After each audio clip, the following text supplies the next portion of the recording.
Yes, it was very scary, and it was very I saw the writing on the wall, so it wasn't a surprise, but I had Sure, been with same. BBA for a few years and was in retrospect, like, the money I was making was crazy relative to it was like, okay, like, big fish in a small pond because the pond hadn't exploded yet, but I'm Right. like, I had some years where I was making six-figure years off of this sponsored post and that sponsored post, and I'm like, Totally.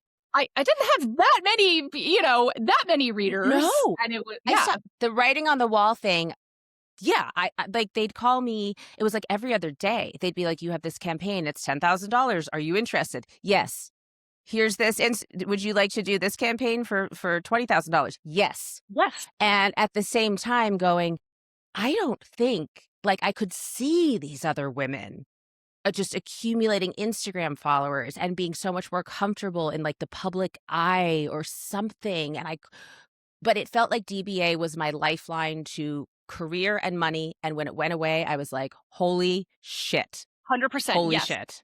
And I always someone I would think about and she would be in my mind as a perfect example, as I'm like, it's someone like a Julia Allison, someone who had that brain for attracting attention and knowing what you needed to do to get eyeballs, money, people, whatever it was. And I was always uncomfortable with that aspect of the influencer culture, the way that it went. And so I was never like, it took me 15 years to break 10,000 followers on Instagram. And, it's like I couldn't do it. And so I would take these breaks, take these sabbaticals, delete the app. It's like I wanted to be seen for my writing, but once it became much more about you're literally having to almost pimp yourself out, I was like, I don't want to do this. And so DBA became very concerned with just follower count. It's like they that was really important to them. And so I, signed up to do that Bravo reality show, and literally Yeah, we're gonna have to talk about that.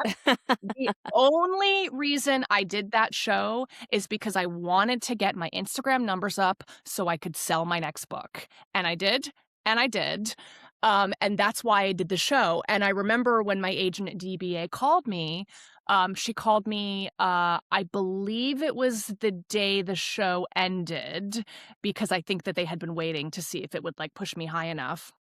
And they called me to fire me, and I was like, "No, no, I totally get it," and I've also been very preoccupied with the follower count. I mean, I just gained, like, 3,000 followers today because it was the only time the Bravo account tagged me was on the finale, and she was like, "Oh, you did? Oh, yeah. Oh, sorry. Oh, hang on one sec. Let me just, I'm just gonna," and she paused, and I told my husband, I'm like, "She's going to check my account right now to make sure that my follower count isn't high enough to warrant keeping me on."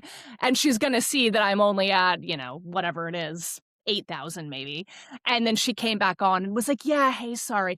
So anyhow, and then proceeded to continue firing me. And so I wrote an article about it for Yahoo, and it was called, like, "The End of Sponsored Beauty Blogging."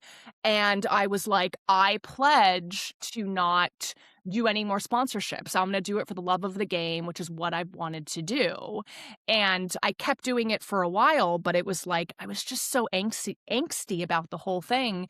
And that was when my best friend was like, "You can just stop. Like, you don't have to, you can just walk away. Like, you're not getting money from this anymore anyway." And it's like it had lost the joy. I felt like a failure. I felt like again, the needing likes and needing visibility and needing to put yourself out there in a certain way, to be perceived in a certain way, and it was just all, like, anathema to what was interesting, to me at the time as I'm getting into my mid-30s, and so it was like, "Okay." And, I regretted it in that I mean, my career definitely took a hit in terms of, I went from, having a six-figure year to a, like, $15,000 year or whatever it was, but it Yeah, was also the exact same time that I met my husband, right. and he was like, "I believe in you," and basically became my patron. He was like, "I want you to pursue your books, to pursue your writing full time, and we're gonna do whatever we need to." And so that gave me the space to be a mom and to, sell my 3rd book and sell my 4th book and then eventually get into screenwriting.